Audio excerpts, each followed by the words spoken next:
Today's story is about a bodybuilder who loved his juice too much and died from lifting too much weight. He didn't expect to come back as a chicken in a fantasy world. At least he has some wild skills to gain muscle quickly and even create an army of flashy monsters. The trouble starts when a lord and a woman obsessed with muscular men notice him. She wants him to train her soldiers to build a harem. Wasn't the harem supposed to be his? But first, the excited narrator says history is being made as a 17-year-old boy lifts 10 tons. His name is Hanso, and after getting ready, he lifts the bar like his life depends on it. Then he feels a sharp pain in his back and falls. Just by looking at him, you can tell he overdid the juice. On his deathbed, he wonders if his life was worth it. Suddenly, he wakes up with chickens pecking at him, thinking he went to chicken hell for eating too much chicken and rice. But these cheeky chickens keep pecking him, and with a punch, he turns one into a new species. Looking at these chickens, the system shows they have 68 kilograms of pure protein. The muscle-obsessed guy charges at them like a titan. After a while, he's full, but his thin arms bother him. He goes to a river to see what's wrong and despairs. He's become a gym chicken. His life feels pointless, so he goes to a tree to end his suffering. Then he uproots it, puts it on his back, and starts 1,000 reps. After 3 months of hard work, he's still a little chicken. If it were easy to look like Chris Bumstead, I would have done it already. When he thinks he's surrounded by protein, a giant rooster appears to confront him for eating his wives. He starts running for his life and almost gets pecked. The situation is tough. The rooster has a well-developed chest. The MC envies it. Ahead, 2 chickens block his path, clearly on purpose. Still, he goes straight, as his life is in danger. His skill activates, and he sees the giant rooster has a skill he can absorb. Now things get interesting. The MC jumps from tree to tree, preparing for the final attack. The big rooster tries to peck him, but he dodges and uses all his arm muscles. With a strong punch to the rooster's mouth, he turns it into a headless rooster and faints midair from using too much strength. At night, we see him eating a big piece of chicken while monsters watch hungrily. Do they want to eat the rooster too? Apparently yes, and the little monsters avoid the MC, thinking he's too dangerous for killing a cockatrice. But hunger wins, and when Hanso looks over, he sees hungry ghouls.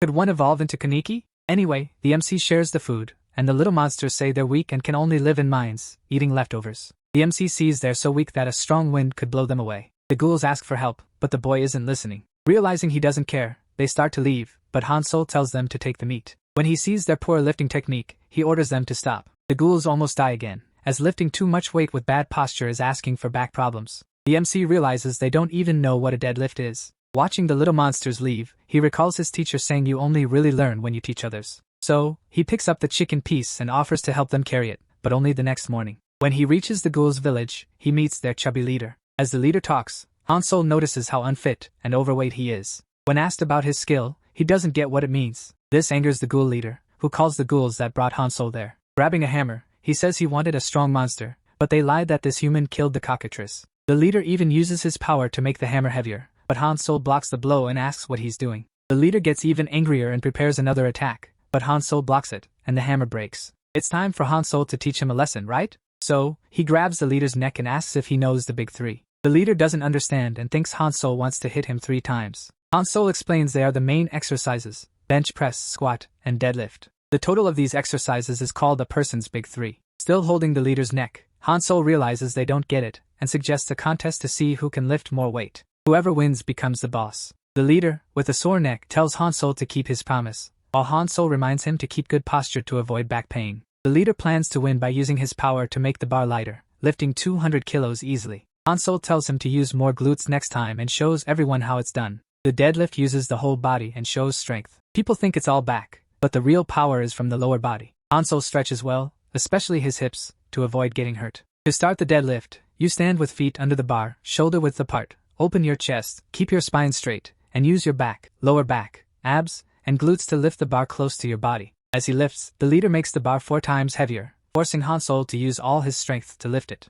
The ghouls are amazed by his strength, and Hanso, who couldn't control his power, says they need a new bar, while being cheered as the new leader. After losing the 3rd round, the ghoul leader starts obeying Hanso, explaining things about this world. Surprisingly, it's different from where Hanso came from, and he thinks it's better not to go back now, as they'd call him skinny like an anchovy. In this world, the weak follow the strong, which is why the leader promised loyalty so easily. He takes Hanso to the training field for his warriors. Seeing their bodies, Hanso expected a bad place, but it's worse than he thought. There's nothing but a few sticks. He asks about their training, but the leader knows nothing. Hanso lets it go, as top trainers make their own equipment, and he orders the ghouls to gather. They hesitate but gather messily as Hanso talks. They're the weakest monsters, and he asks how long they'll live off scraps. What do they need to be strong? Teamwork, knowing the enemy's speed? No, they need strong bodies to fight. In 3 months, they'll become strong warriors who won't fear other monsters. The ghouls, excited by this, are motivated to get stronger. Hanso tells them to get into a push-up position. The ghouls are confused because they don't understand what's happening.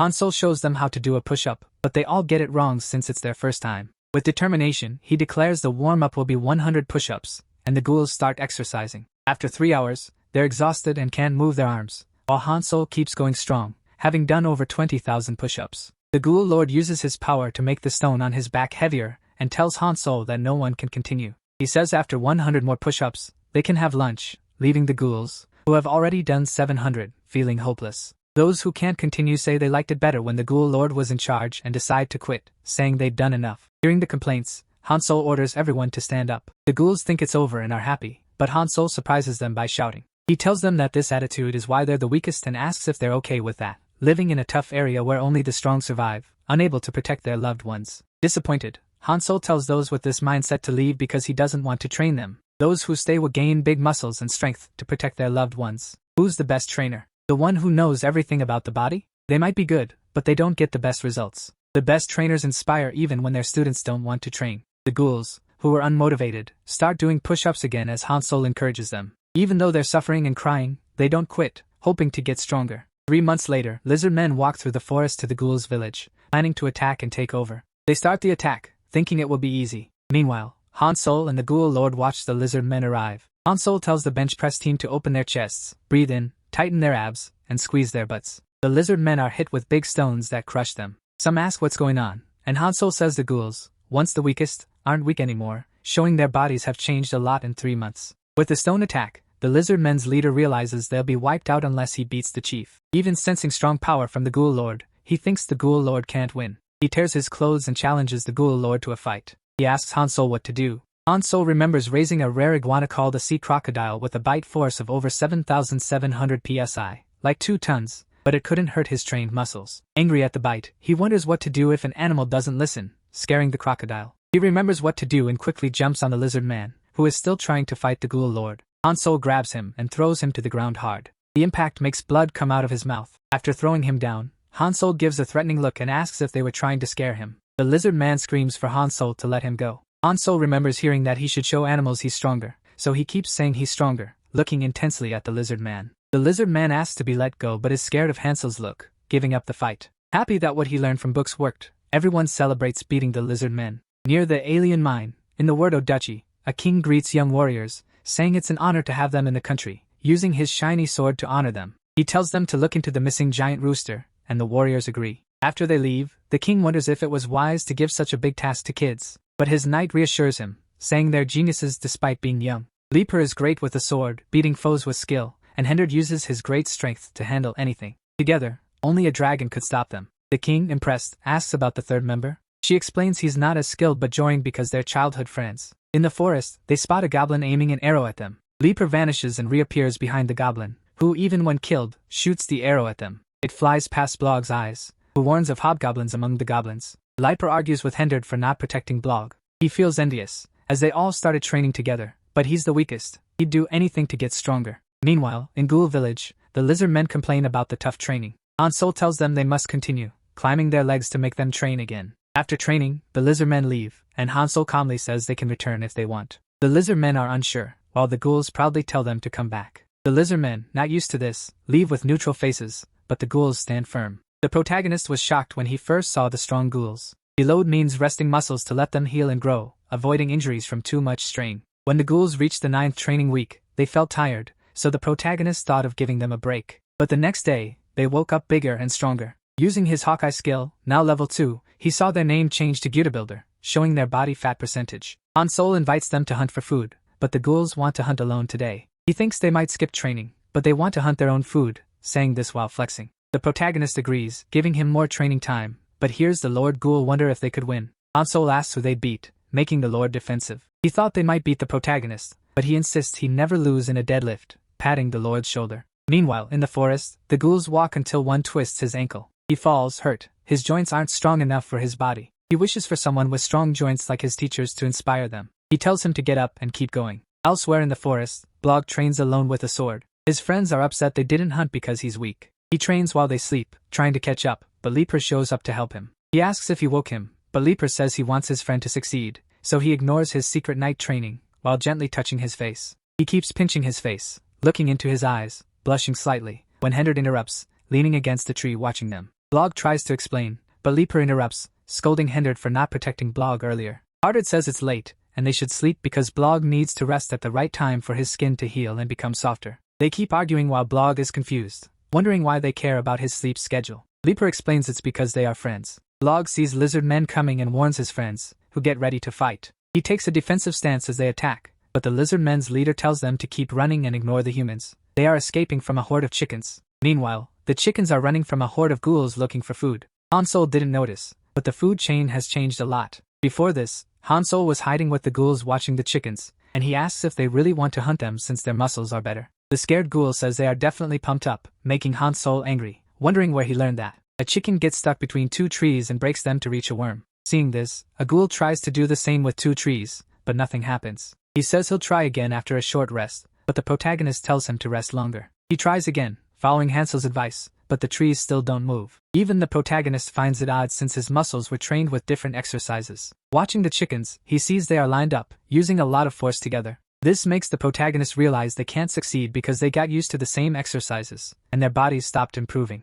But there's a solution. He tells them to form lines and points to a tree with purple bands, which Hanso calls a cable machine. The ghouls cheer as he shows how to use it. They'll use the cables to build chest muscles to beat the chickens. The ghouls get excited, saying the Lord always has answers, and the protagonist tells them to calm down and shows the movement. This exercise works the chest muscles but only works if done right, and it can be tricky for beginners. Hanso demonstrates while everyone watches. First, lean with one leg forward and the other back. Second, don't fully extend your arm. Third, stay centered and push your chest like trying to fly. Depending on the angle, different muscles are worked, and for better training, don't use rebound force but keep your body firm. He says they can ask questions and spreads cables in the forest. The ghouls start training, different from before, now eager to push themselves, making the protagonist happy. After following the instructions, their chests grow bigger, and the chickens watching start to glow, evolving. Now with a crest and rooster tail, the protagonist finds it strange, noticing they got even bigger, while the confident ghouls charge at the chickens. A battle starts. The chickens attack the ghouls, knocking them away with one hit.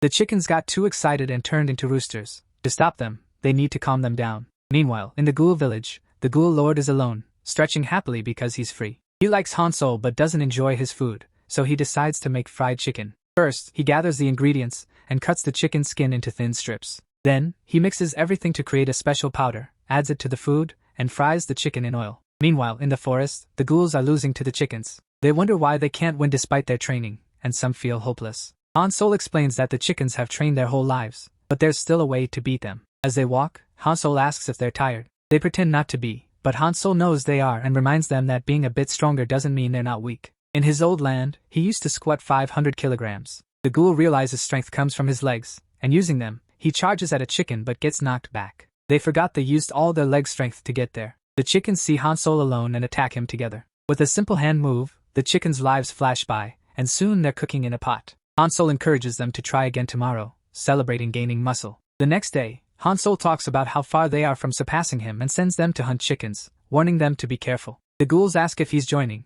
but he says he'll come after training because exercises matter more than fighting. He made a makeshift cable crucifix with 2 big rocks. The ghouls leave, and he starts training, feeling so light even with the stones that he should have brought Ghoul Lord. Meanwhile, the ghouls stretch, and one says they'll need their whole body to beat the chickens, but evolving like yesterday is risky. The ghoul with bones on his head asks if they should retreat if that happens, even after all the exercises. The other says no, since Hanso caught 27 roosters, they'll aim for 50, and the others agree. The ghoul in a jacket suggests splitting into 3 teams, and if danger arises, they can signal with their chest muscles, which vibrate strongly enough for others to hear. They prepare to charge the roosters, all running together. Where the giant rooster was killed, 3 swordsmen see the bones left behind. One notes the skull is missing, guessing it was hit by a powerful magic strike. Log comments that a wizard strong enough to kill the giant rooster must be mightier than the great wizard Adam, and he's unsure if they should handle this mission, but his companions promise to protect him. In this brotherly moment, they hear noises from the forest, readying for battle, and see chickens quickly subdued by the ghouls. They spot the humans and while protecting Blog, the ghouls hold back since humans are violent and love killing. They're split into 3 groups: humans, ghouls, and chickens. The ghouls bounce their chests, confusing the humans who think it's a skill performance. In reality, they're calling teams 2 and 3 for backup, but their rapid muscle growth is both a blessing and a curse. The chest bouncing not only signals their allies but also provokes the roosters, which evolve into kokas, stronger than a wyvern. The evolved roosters attack, and the ghouls realize they're in trouble. Leaders of teams 2 and 3 arrive to help, preparing for battle. The roosters keep advancing fiercely. One ghoul mentions learning a secret move from Hanso while getting ready to fight. He remembers almost getting crushed by the bar while bench pressing, but Hanso saved him. He mentions it's okay to ask for help sometimes to do the move right. Only then can he use all his strength. The ghouls line up neatly, helping the one in front. They manage to grab the roosters' heads, using all their strength to throw them away. But in a careless moment, a stronger rooster attacks one of the ghouls. As if it's his last moment, he says goodbye to his friends, who scream, trying to help. It takes 3 milliseconds to decide if someone is good or not. 486 seconds was how long it took for the 3 swordsmen to feel for the ghouls. Blog holds the ghoul from behind while his 2 friends face the chickens. Their sword swings are so strong they cut them in half. Yet, even with this strength and teamwork, they can't beat the new enemy that shows up. A much bigger rooster, like the one the main character killed, scares the ghouls. Its big, hard muscles and strength make it like a dragon. In the story, the first dragon had great power and wanted fame, but worried future dragons would surpass him, so he split his power, creating the Kokatris race. Ender charges at it, sure that beating this monster will earn his master's respect. He jumps to hit its head while his friend strikes from below. The main character, who's training, isn't happy with his progress, thinking he's still too slow. But his students' quick progress makes him happy. They went from being crybabies, learning like babies to crawl, to becoming strong and healthy. While he's thinking, a ghoul calls him, warning that the roosters have evolved and now everyone is in danger. He prepares a squat so heavy it breaks the rocks around him. He asks for the direction, using so much leg strength that he tears his pants. They grow to a huge size while the ghouls watch in awe. With a furious look, he prepares the squat, so strong he jumps several kilometers high, and the ghouls only see him vanish into the sky. Back in the fight, the 2 swordsmen struggle against the giant rooster. They plan a joint move. Ender uses a secret technique, throwing sand up and telling Blog to run. Blog says he should have attacked instead of stalling, while his friend is hit by the giant rooster. But even in the air, taking hits, he gives a thumbs up to Henderd, saying he did well. Blog tells them to stop worrying about him and fight the rooster, making them glad Blog cares about them. More giant roosters show up. Henderd, while running, says they can't win even with their best move, and Blog, losing hope, says it's too late. The ghouls waiting for their masters haven't given up, forming a pyramid to stop the roosters. They get attacked repeatedly but stay strong, though not for long. A strong rooster attack makes the pyramid fall, scattering them. Now truly hopeless, they watch the giant roosters trying to attack them. But at the last second, something falls from the sky, killing the rooster instantly. The ghouls that think Hanso has come to help. But when the smoke clears, it's actually their old lord. They wonder why the old lord is there, while the main character lands far away, realizing he went the wrong way. The chickens surround the lord, while many ghouls watch. The lord, looking serious, asks if that's all they can do. The humans realize that must be the ghoul lord since he's stronger than the others. The nearby ghouls say that's their leader, while the chickens look at him confused. When they realize he's an enemy, they all gather around him. He says he didn't come without a plan, and the ghouls hope the lord has a plan, as even he couldn't handle so many. He shouts that he got their attention and begs on his knees for Hanso to help him. The ghouls watching this feel ashamed of their lord, while he, realizing Hanso won't come, starts to fear the roosters. 6 hours earlier in the ghoul village, the lord steps out of his cabin, stretching and wondering why the hunt is taking so long since he's hungry. With no food left, he decides to go find them, thinking there shouldn't be any danger since the giant rooster is dead. In the forest, he hears his subordinates screaming and gets angry, thinking only he and Hanso should be able to bully them, so he picks up a big rock. Even with Hanso around, the lord remains a leader, not because the builders are weaker or the jungle rules changed. The lord, having no choice, uses his power to increase Hanso's weights, pushing himself to the limit. He makes the rock lighter and throws it at the roosters, then makes it heavy again, causing a big impact. The lord feels hopeless about winning, but a ghoul mentions he killed a rooster with 1 hit. Maybe he's stronger than Hanso. These words make him think, as it's hard to beat monsters with 1 hit. Maybe he's stronger because he's different from other ghouls. But then a rooster hits him, throwing him far away, making the ghouls lose hope. Blog says what seem to be his last words to his friends and gets ready to fight to the end. The ghouls, still breathing, say they'll use their last bit of strength to fight, moving towards the roosters, remembering their tough training and dreaming of being strong. The 3 swordsmen also get ready to attack, as the giant roosters look down on them while advancing. In the forest, where the lord was thrown, is Hanso. The lord tells him to save his subordinates while slowly dying. His calm ability keeps trying to soothe him, and the sound of his chest draws the roosters' attention, making them ignore the ghouls and go to him. The roosters circle him, while he tells the system to stop calming him, saying he's already calm. The ghouls run to the forest, with the humans following. Blog carries his injured friend who feels embarrassed. The ghouls say they feel Hansel's chest vibrations. Blog asks who he is but they can't explain well. The chickens look at him threateningly and try to attack, but he quickly slaps one, sending it flying. The others attack together, jumping and crossing their legs, aiming at Hanso. He holds their legs even while buried in the ground, pushing them up but gets trampled by others. He charges at one, kicking its head, scaring the others with its quick death. He remembers his ancestors saying you can tell muscle growth by chest vibrations. He says he can develop the chickens with just his chest, asking if they could do the same for him. Angry, Hanso attacks, using all his upper body strength, growing his torso and arms, killing the chickens in different ways. The humans who arrive are amazed by his strength. He's so fast they can't see his moves while the chickens fear him. He, having used his legs a lot to get there, is now weak in them, but if he gives up, he can avenge the former lord who helped him train. Using the bench press move, he inflates his upper body again, but with weak legs, he can't move against the rooster horde. When all seems lost, he feels many hands helping him. Humans and ghouls unite to fight the roosters, finally defeating them. Lying on the ground, Hanso says he'll miss the ghoul lord. The other ghouls say he was violent before Hanso came, but he became nicer over time. The tired protagonist asks who will help him up, but the other ghouls turn away and pretend not to hear. While he's arguing with them, the ghoul lord shows up, thanking him for his efforts, leaving everyone confused. He mentions he took a nap after the fight, while everyone celebrates around him. Back in the county, the swordsmen tell the king that the protagonist, leader of the ghouls, killed the rooster. He thinks the ghoul lord isn't a big threat, but Hanso might attack him. The master swordswoman asks about Blog, and they cry while recalling the events. Hanso was examining Blog's body, and even though injured they tried to stop him. Hanso comments on his good posture and asks if he knows how to get stronger while being attacked by the two. With his bare hands he holds the two swords, insisting that Blog train with him. Crying, they say they had to leave him and ask their master to save him from the monster. The king says there's not enough information and what might be taught is black magic, so he can't risk it without certainty. He adds that their master wouldn't act recklessly, but defying the king's orders she says she'll get him, burning with anger. The king questions her emotions, while she orders her students to prepare quickly. She says they crossed the line by harming her student and moves with the two to save him. In the ghoul village, Hanso announces a newcomer and starts training with squats. Blog asks what a squat is, and Hanso explains. The squat is the best exercise for body stability, using thigh muscles. He shows the movement, but Blog, being new, just crouches. Hanso corrects him by instructing to open his legs to shoulder width, point knees to toes, and move hips like sitting in a chair. Blog manages the squat perfectly, and gets praised by Hanso for doing well the first time. He tells him to lift his arms while raising the weight. He drops the weight on his back, almost crushing him, but Blog uses all his strength to lift it. The ghouls applaud his strength, and the protagonist is impressed by his ability to squat with the heavy bar while keeping good posture. His instincts were right, this guy is a powerlifter. He asks if Blog followed him to get stronger. Blog says yes, wanting to be strong like his friends, but the protagonist worries he can't match their strength, making Blog a bit sad. Blog admits he knew he wasn't a genius but is grateful to get a bit stronger thanks to Hanso. Hanso interrupts, saying he won't just match his friends but surpass them, revealing Blog's rare talent, making Blog cry. It's the first time he's been recognized by others. The next day, Hanso brings some chicks.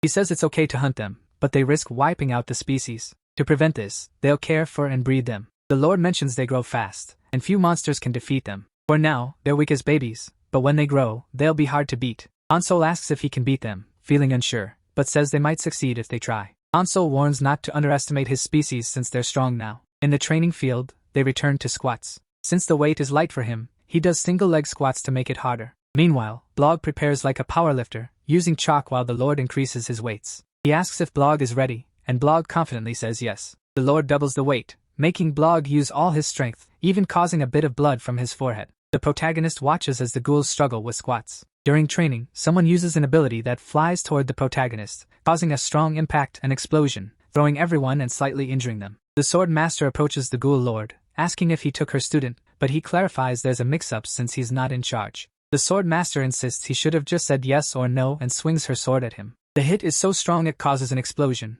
but the protagonist stops it with his arm. He mentions he's just working out, and wonders what the issue is. She's amazed he blocked her sword with his body, while he's worried she slightly hurt his muscles. She quickly puts away her sword and asks her students if he's the one they're after. In the back, they yell they're there to rescue Blog and want him to come back. She apologizes for disrupting the training and says it's not nice to take someone else's students. Hanso asks Blog if he already has a trainer, leaving him unsure of what to say. But Hanso asks if he thinks working out is better than fencing, and agreeing, he apologizes to his master, saying he prefers to stay and exercise. She seems to accept this calmly, but then she draws her sword, saying she'll take him by force. She attacks Hanso again, who defends by striking a better side chest pose. With her pride hurt, she only scratches him and asks Blog if he wants to leave his body like that. She suggests a duel. The winner gets to take him, proving they have the best martial arts. But Hanso says bodybuilding isn't a martial art, it's for building muscles. She heard he killed the giant rooster and thought he used exercise techniques, but he says it was just for protein. She claims exercise is useless in combat, making the protagonist angry. She keeps provoking him,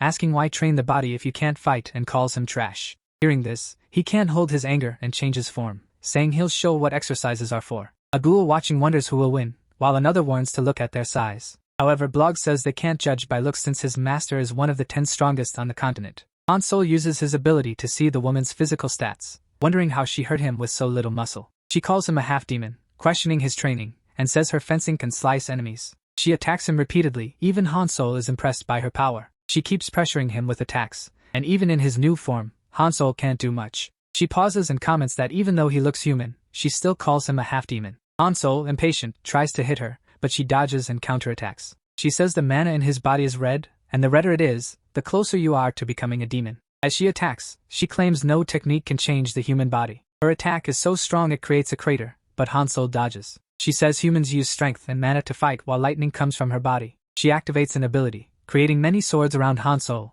all attacking at once, defeating him. She says for humans, training the body is pointless, and these exercises are trash. Hanso asks if her opponents are fixed, and that with daily weight training, you get stronger. She launches a rain of attacks, stopped by a front double biceps. He continues saying gym goers always get stronger. His body grows as he faces the sword master. Leaper and Hender talk to Blog, apologizing for involving the master. They just wanted him back. Blog says he's there just to train, and after training, he'll return to the city, making them happy. They say they'd like to learn this martial art. Blog says he doesn't know much since he just started but will try to teach them. He asks if they remember what's most important when starting fencing. Leaper answers it's the lower body, and Blog explains the exercise they'll do now uses the quadriceps and is called squatting. He adds a weight to the bar, making the Lord nervous since they're just beginning, but he reassures them he'll support them. While Hanso and the master spar, she asks why he hid his strength, but he says he was just gathering it. She hears Leaper groaning and sees them training shirtless, blushing and asking about the training. Hanso, still in his Titan form, says it's squatting, and the master, drooling, wants to add it to their routine.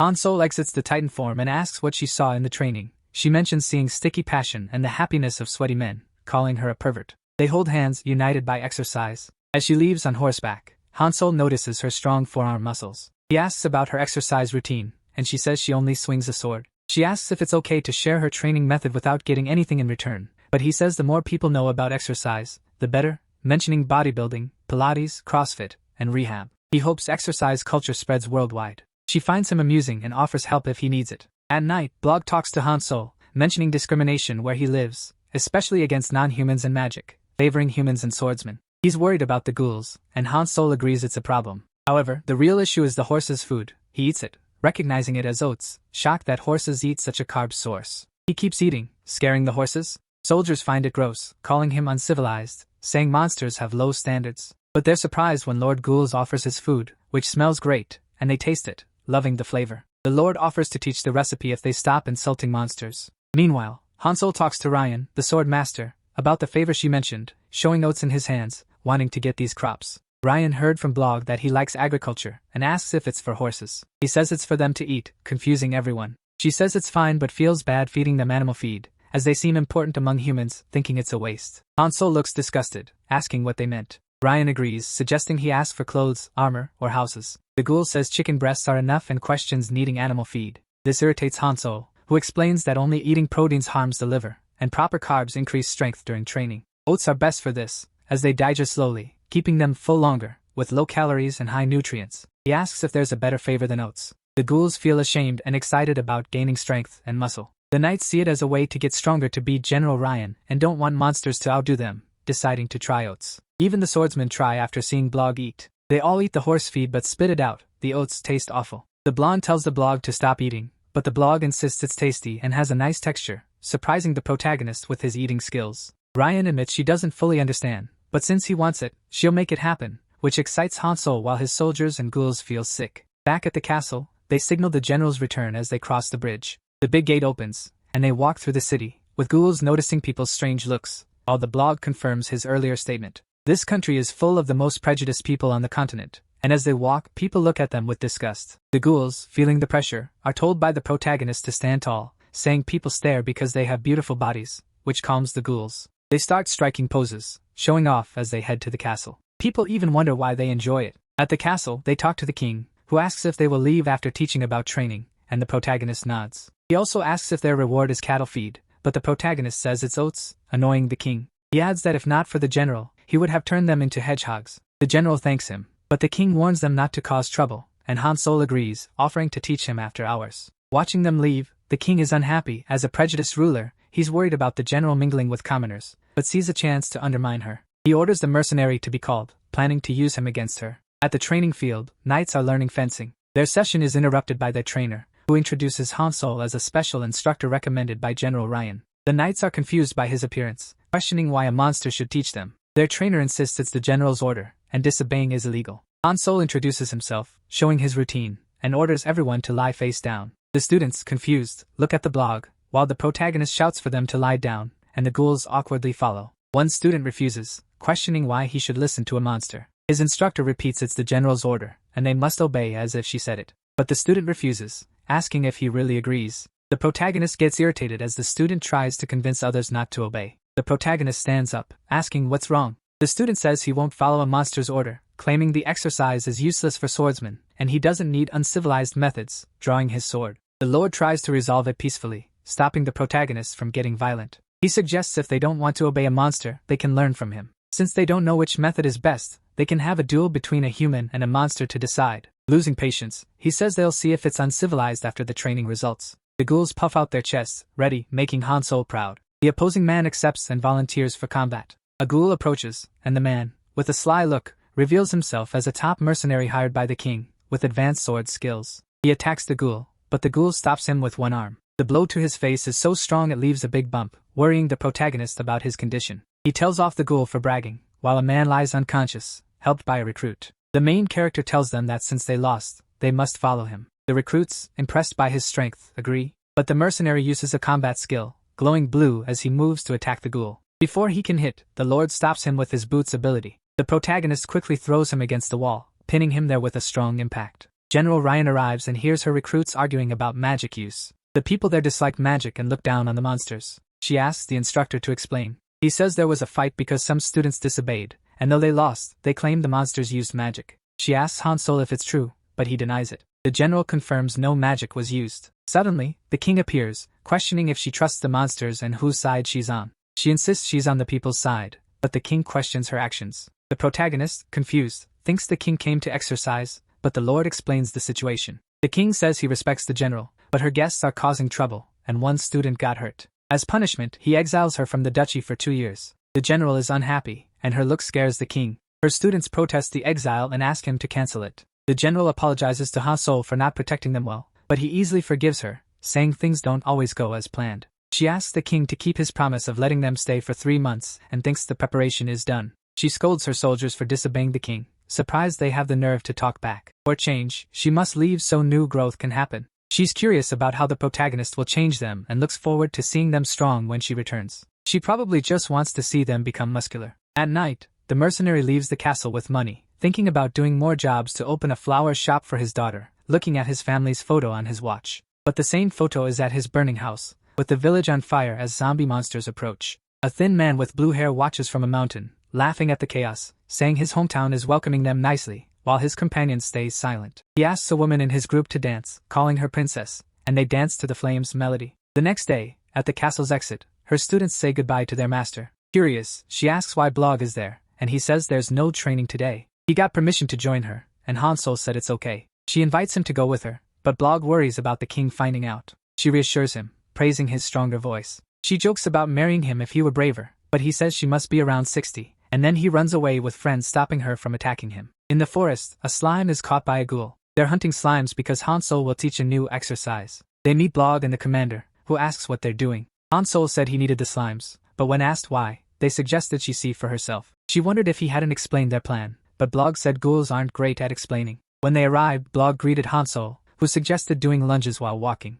Ryan was curious about what he was doing, and the ghouls surrounded the slimes. Hanso noticed that just strength training wasn't enough for the students, so he was making some equipment to improve their athleticism. She asked if he was making a slime dummy to cut, but he said it was different from fencing. With a slime in front, he explained the first step was to remove the small ball inside, like their heart, which regenerates in a few days. Then he made a hole in the slime and stretched it in all directions. Thanks to its elasticity, he could create an elastic band. He said it could be used for exercises, warm-ups, and more. Ryan thanked and apologized to him. She was initially suspicious, thinking he pretended to like training to get close to humans. She felt like a failed teacher for not stopping the duchy from becoming discriminatory. She thought he seemed different and might change the country. He understood change, showing his physique, but she meant a different kind of change, revealing a group of recruits. The students who saw his strength wanted to learn from him. Ryan asked Hanso to look after her students while she was away, and he agreed, excited about new members. Meanwhile, changes were happening elsewhere. The king led an army on his white horse. He reached a burning city, warning that the enemy was zombies and to be cautious because a bite turns you into one. He led his knights forward. They fought zombies in the burning village while 3 people watched from a mountain. They said they couldn't move forward because Ryan might show up. A dog barked and circled, annoying a man who kicked it, calling it stupid. The dog got up, and he said to wait a bit longer, as the zombies were just toys. Back at training, Hanso mentioned there's a limit to how much the body can endure, so you train the muscles you need. His trainer told him to stretch and start with the bench press, but Hanso said he'd do CrossFit. The trainer asked what CrossFit was, and Hanso explained it was a high-intensity training method by Greg Glassman, using various body parts and teamwork, perfect for those new to their group. He had already made a list for each group, so they could ask Lord if they had questions. Training started, and at the same time, the war against zombies began, with soldiers fighting and dying. The protagonist heard a siren and asked the trainer what it meant. He said the king was fighting zombies near the castle, and the siren meant he needed help. But while talking, Hanso argued with the 4th group for doing it wrong, showing the trainer he didn't care. Meanwhile, the king praised the soldiers and said they found the enemy's base and would invade to protect the country. He ordered his soldiers to march against the zombies,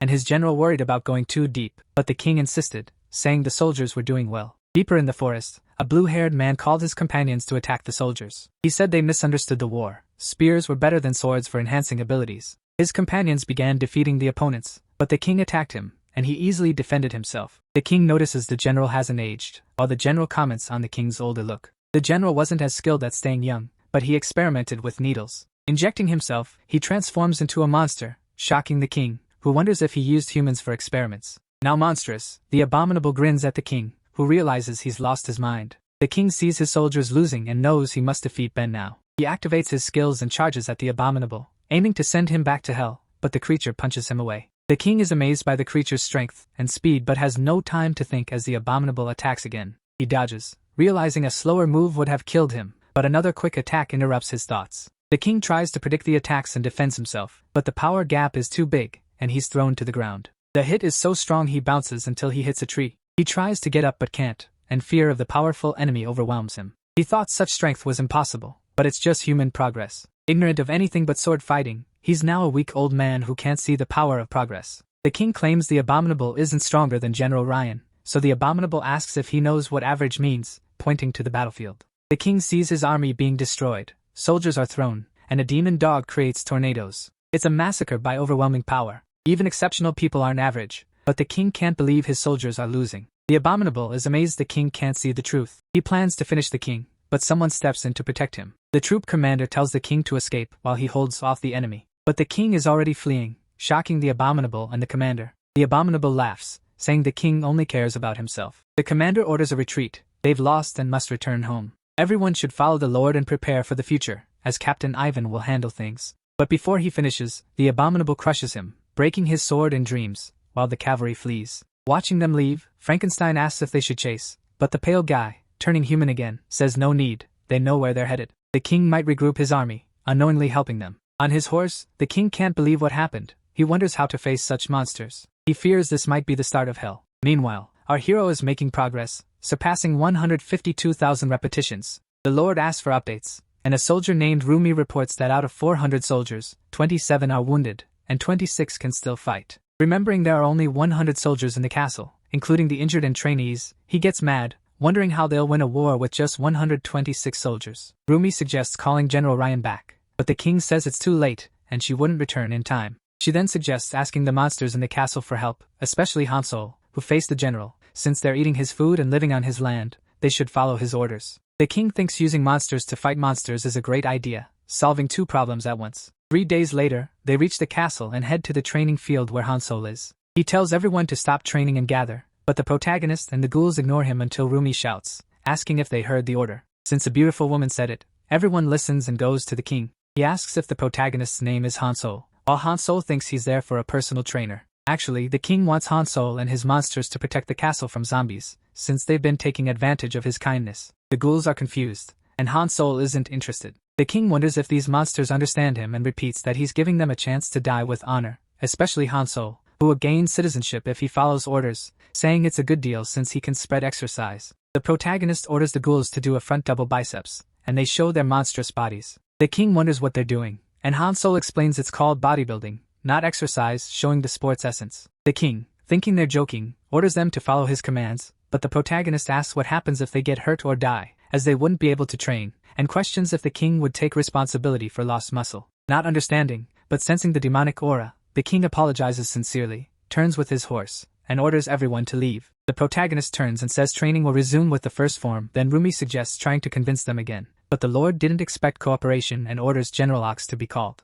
Rumi asks if he's sure, but the king says Ox is as strong as General Ryan, though his personality isn't great. He orders all soldiers to gather at the castle walls to show the zombies what humans can do. A few hours later, the army of the dead faces the castle gate. A giant man with a mohawk looks at them without worry, while the king trembles with fear. The zombie army numbers in the thousands, but General Ox shouts, saying he heard the enemy leader is smart and has an idea for him. The zombies make way, and a young woman, once called a princess, sits on Frankenstein's shoulder. The king calls her allies, while she remains expressionless. A pale guy asks about Captain Ox's proposal, which is simple. A one-on-one fight with their strongest, and the winner is the war champion. The pale guy likes the idea and agrees, leaving General Ox smiling. He jumps from the tower to the ground, asking for his challenger, and sees Frankenstein approaching, letting out a monstrous scream as he prepares for battle. Ox boasts about his size and wonders if his skills match, charging like a wild bull. Frankenstein adjusts his arm to create a shield, blocking Ox's sword. He calls it foolish but stays strong, blocking all attacks. While Ox is distracted, Frankenstein spits something from his mouth, which Ox dodges,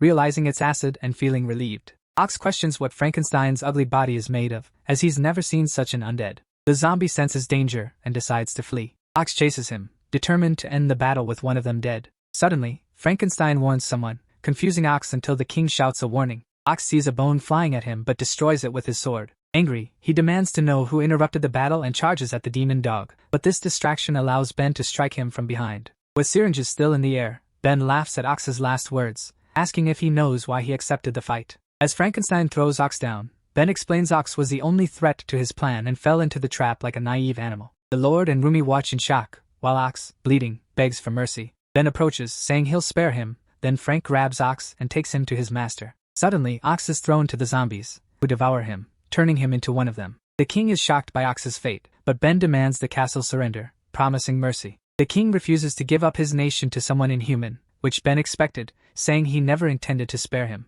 Ben orders the undead to advance on the castle. The king orders archers, but the soldiers, trained as swordsmen, are clueless. The king curses and panics, while Rumi asks for guidance. The lord, serious and still, admits he doesn't know, confusing Rumi. The king, shouting his cluelessness, flees, leaving Rumi behind. He runs through the city, scared, recalling being called a coward as a child. Even his father doubted him, but one person accepted his fears, saying it was normal. Running was his only skill, and he felt safe, but knights once took a woman who cried for help. We learn the Lord doesn't like running. He wants to face his fears, and those who think he's good at fleeing don't understand the burden he carries. This time, he won't avoid his duties and will protect those he cares about. The Lord enters the training area, asking Hanso for help. He regrets looking down on the exercise and judging the monsters. Still crying, he sacrifices himself for his people and country. The king kneels before Hanso, asking him to save everyone, but Hanso thinks it means the king will train with him if he helps. The Lord doesn't get it, but as Hanso stretches, he says he doesn't care about his life, so the Lord better be ready to pay him well. The instructor and cadets want to join Hanso, but he tells the beginners to watch, while the ghouls say only those who can lift over 400 pounds can come, and Blog adds that others should stay back. Hanso and the bodybuilders head to the entrance. The Lord thinks they're fools, but something about Hanso seems cool. They run through the city, counting, and Hanso says it's a straight line to the castle gates, and they'll use interval training because it's urgent. At the count of 30 they speed up, and Hanso says they must run fast for 1 minute and 30 seconds. A ghoul struggles to keep up, exhausted after 30 seconds, and wonders how they are so fast. Elsewhere, a mother holds her child as 2 zombies attack, but Hanso and his group save them. The child sees the zombies are gone, and tells his mom they're safe. She doesn't understand at first but sees Hanso heading to the gate. The boy asks if he can be strong like Hanso if he becomes a swordsman, but his mom says they're not swordsmen and should ask about their technique after the war. At the main gate, zombies keep coming, and Hanso uses his skill to check them, realizing they're undead and wondering why they're running and talking nonsense. The ghoul lord arrives, too tired to explain, and Hanso scolds him for resting. Zombies are mindless and just look for food, like walking corpses. Hanso slaps an undead,